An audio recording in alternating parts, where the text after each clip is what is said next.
Thank you for joining the ITT Future You conference. And today in our panel, we'll be talking about navigating the career ladder, which is such an important topic, especially in this very critical time for the travel and tourism industry. So many people have been made redundant or being let go from their jobs and are looking to find how to get back onto the career ladder and how to expand their career as well. And I'm pleased to be joined by Dru Bryan from Gosh PR and Karolina Saviova. I hope I haven't messed up your name, Karolina. Oh, good. But welcome, you guys. And it would be great if you, thank you so much. And it would be great if you guys can just, starting with you, Dru, just give us a little bit of a background on you, who you are, who is Dru Bryan, and a bit of your career to date. So that would be great. Okay, well, I'm an MD, a founder of Gosh PR, and we are travel specialists dealing with PR, social, comms, content. I started my career actually with an offer of a job with Western Helicopters buying helicopter parts. And I decided I didn't want to do that. And in a summer job that I had, temping at a travel trade magazine, Holiday Shop magazine, the editor offered me a reporter's job. And that is where my travel career started. And I absolutely loved it. And being a travel trade reporter just gives you so much information about how everything fits together in the travel industry. And it fascinated me. So I have had a very different amount of roles because I knew that so many roles existed. So I moved from there to air tours. And then I moved to the Florida Tourist Board, and then I moved into agencies and did PR. So my experience spans contracting hotels, marketing, sales, dealing with travel agents, all the way through to PR and now social content. So I've had quite a wide experience, and a lot of the things I'm going to say today are to do with people expanding their skill sets and their experience. So Gosh PR now, founded in 2005, and we're here today to talk about our experience. Oh, that's fantastic. What a well-rounded career you have. You know, you've touched almost every element of the travel industry. You've been in tour operations, destination management, and agency side. So I'm sure you have loads of valuable advice to give in terms of expanding your career. Go ahead, Karolina. Tell us a little bit about you and what you do. Sure. So I'm Karolina. I'm originally from the Czech Republic, but as probably everyone in the travel industry, I'm a passionate traveler. And for a long time, I've been a digital nomad myself, so living all around the world. It is so funny that actually Drusilla started her career as a reporter, because I've been doing business journalism for a very long time. And then I actually relocated many times in my career, and I was always looking for temporary housing solutions as a business traveler. And then I always encountered troubles, which is I have a very large number of fun stories really related to it. But this is really what led me to the whole kind of entrepreneurship angle. And this is why I started my business. So it's called Alto Vita, and we're a cloud-based global provider of corporate housing. And then we have a really stringent two-tier quality compliance software precisely to avoid all the issues related to temporary housing. And we're currently present in 80 locations around the world. Oh, that's fantastic. Well done, you. So let's jump into some questions. There is a popular saying that goes, make a plan or someone else will make a plan for you. And I want to talk a little bit about how important it is when you are deciding on a career path or a career change, how important it is planning and setting intentions. I don't know if you want to kick off, Dru, with a bit of information on that. Well, I'd say in normal times, you'd want to do a bit of planning, but you'd really want to go with your heart, and you'd want to work in an area that you care about. That might be travel, it might be medicine. And then you would look at being in a role that you cared about. And everyone's got to start somewhere, so you might not get it right the first time. And I think you might have a vague idea that you would want to change jobs now and again, and that you would not want to get stuck in a rut. And I could see that that would be the general planning of most people. I think we're in different times now, and I think that people are going to really have to think and plan. It's going to be, how secure is my job? Am I in a job? They're going to have to look at, if I have to reskill, how am I going to fund that? So I think people should be, well, not should be, but could be open to looking at the possibility of part-time work, so that they can reskill for the other part of the week or the weekend. Possibly even reinvent themselves as freelancers, if they have a particular fine, tall, thin skill set. So I think planning now is quite important for this particular juncture that the travel industry is in. And I think it's about looking at where you are, really assessing where you are, maybe talking to people in the organization about what do you think might happen. Now, people are legally tied sometimes and they can't say things, but it's often what they don't say that will give you your clues. So if they say, I'm not really sure, I'm not really sure. If someone starts to say things like, I think you might be all right, but I can't really say, that's pretty positive. So I think you need to sort of go with the clues that you're getting at work, and then start to really plan your way out, and actually, or plan your way in. You know, maybe say to somebody, if I took up this video editing course at my cost, would that help us? You know, it's really thinking outside the box and taking in all the information that you can, and then making a plan. But you probably won't do anything until you really know what's going on. We're all in that situation, everybody. Very true, very true. And I love what you said. You mentioned about upskilling. I feel like during this time, it's such, especially with so many free webinars and different programs and classes that you can take up, that this is a great opportunity to upskill, so you can, you know, boost your CV and have it ready for that next big opportunity. So I would definitely agree on the upskilling element. Karolina, do you have any advice to share from you in terms of you and how you kind of planned for your career, and how you got to this point, and how important planning was for your career journey? Yeah, I guess that a big part of it was a coincidence. So a couple of times I got scammed with temporary housing solutions that I booked online via various channels or OTAs or even state agents. So this is how I spotted the opportunity that there's a niche in the market which can be filled by a combination of technology and quality control. So this is what we do at Alto Vita. However, once you commit to a project, then I think that the planning is extremely important. One really needs to be diligent to grow the business or grow the career. And in order to do so, what I would definitely plan for is networking. So as you mentioned, there are so many webinars which are free, so many opportunities to really take classes, online classes, and upskill. So I guess that this is extremely important. And from my perspective, what always was helped me grow the business and my career is the networking part. So let's say, to give you a concrete example, there is a webinar and someone particularly interesting in the on the panel.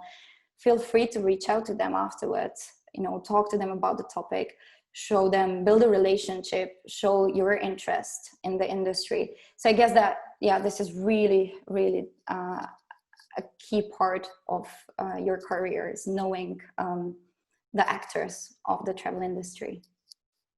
And you can use that to kind of start to build an authentic relationship. Karolina, in terms of you, how has networking kind of played a part in your career development? Mm-hmm. I think that networking is definitely one part, but we need to think about like why or what is the purpose of networking. Very often there is a really interesting conference attached to it, which is really key. So I would say that it's extremely important to learn about the trends and, you know, what's been happening in the industry, which through networking and all these webinars and events, it is possible to do. So use that topic to self-educate yourself, and then perhaps use that to continue building that relationship. We know that we have a crisis. Tourism in general is suffering, so is the entire corporate business travel as well.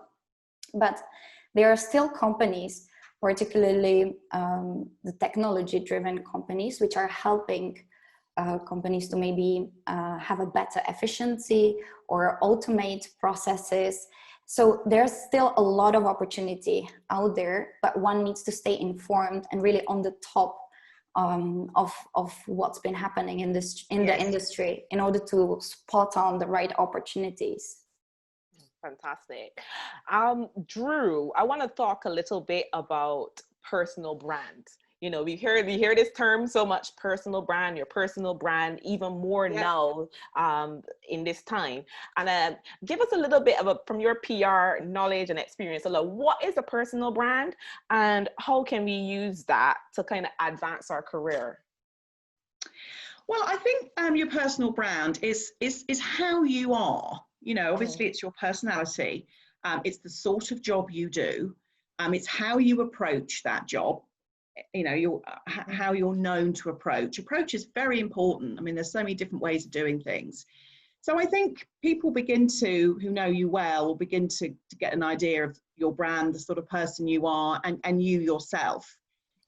I think also brand is, again, about skill sets. It's what you're known for, as in what you can do. So in the industry, someone would look at somebody and go, okay, yes, so they can contract hotels. What they might not know is that person also is a fiendish accountant or spreadsheet fiend. So I think it's about making sure that people know your entire brand and not just the top bit. And so I think brand is also about, definitely now, is about skill sets. It's also, are you an employee type of person? Are you a freelancer?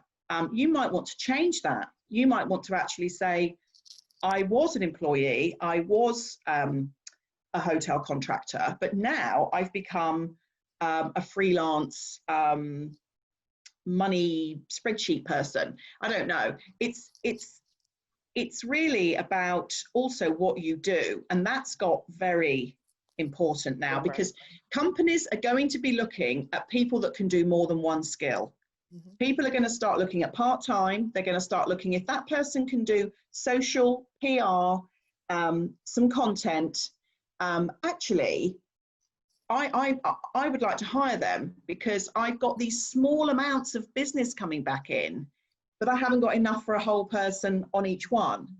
So I think it's about making sure that people realize what you're capable of within the brand spectrum. Definitely. And almost establishing yourself as a knowledge leader, thought leader in your particular field. And Karolina, maybe you can give us some practical advice in terms of how you can kind of go about building your personal brand, whether it's online or through different media. What's your kind of take on how can you actually develop a personal brand?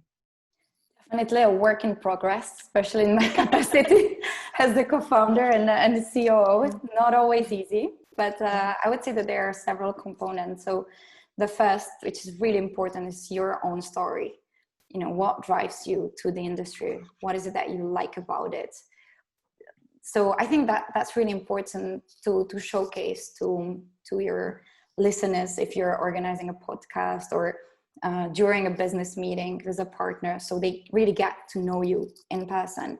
Then of course then comes the skill set, so which continuously needs to be worked on, but as well needs to be clearly really stated from the beginning. And I'm saying that especially as we continue to hire at Alto Vita, it is these two things I would say that are key.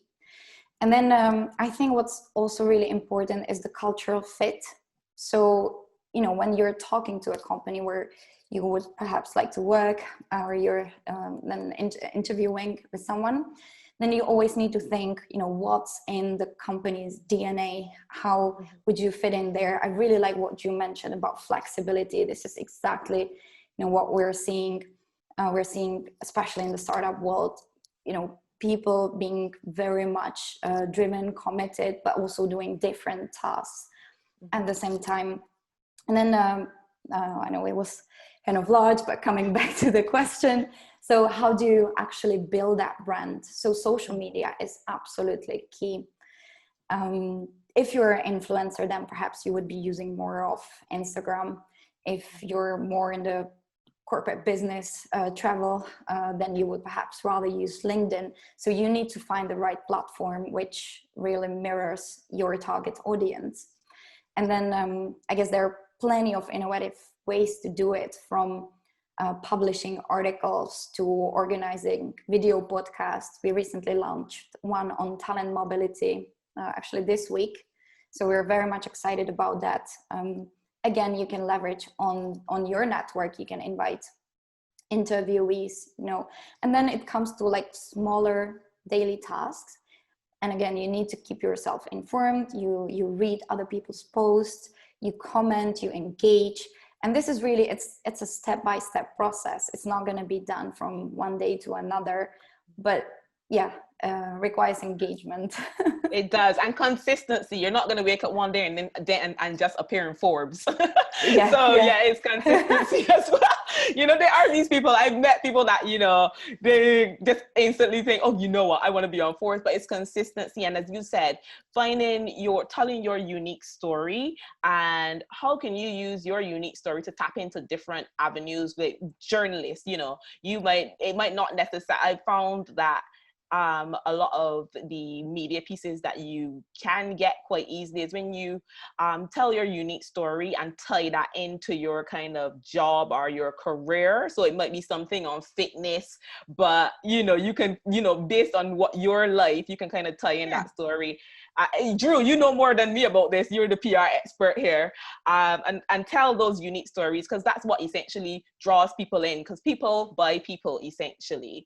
And to wrap up, guys, thank you so much for all that great information. To wrap up, I just want if you could share an important skill that you have found to help you navigate through your career. Probably having many different skills, but I would say it was the ability to influence. And to convince. I think I have the ability to make a strong argument about something, and I think that has helped me. What skill you would say that is, I don't know. Negotiation? Would that fall under maybe. Good strong negotiation. Let's say negotiation. So yeah, I think so. But I really believe that it's actually about constantly evolving and constantly changing, but keeping your core career role, your core going. values are your core values. And your core values. Yes, of course. I mean, we've talked about planning initially and how important it is to plan, but I also want to mention that even though you have a plan, you still have to be a bit, leave some room for flexibility, because life happens. Look at the current situation we are in right now. I'm sure we all had amazing plans for 2020, and then it just all blew up a few months ago. So it's also about being able to be flexible, knowing that you might have to pivot at some point, and just being resilient enough to take it on when it comes to like your career. And I think pivot is a great word. I think pivot is such a good word, because it doesn't mean a complete change. It just means pivoting. It's lovely. Yeah, it is a great word. I definitely agree. A word that we've used quite a lot this year. And Karolina, it's overused, but it's a great word. Overused this year. Karolina, tell us a little bit about you in terms of what is that kind of key skill that you would love to leave with the listeners of today's panel? I guess that I would mention 3. So the first one is spotting the right opportunities, keeping yourself informed. The second one would be really navigate chaos. So being flexible is the key. And then third would be, and I keep saying that every time, I have a fantastic business partner. So the teamwork as well comes in. And basically knowing, that you're not there alone. And so I think that is, and then again, comes back to the networking. But if you have someone to talk to, discuss your thoughts, then by all means, should be definitely done. Well, and from my side, I'd definitely say work on your networking skill set. You know, whether it's through building up your confidence and having that ability to go out there and talk to people, and also look for a mentor. I know it's not really a skill set, but find a mentor. Yes, I think that's a great idea. Or find a group of mentors, a group of people that you admire are doing what you see yourself doing, and have communication with them, and, you know, learn from them, get the information from them, because they've done it before. So thank you very much, ladies, for today's panel. I really hope it's going to be useful to those who are either entering the travel industry or those who are looking to progress on to another role. So thank you very much, ladies, and see you soon. Thanks, Jamie Lee. Thanks, Karolina. Thank you so much. Bye. Bye.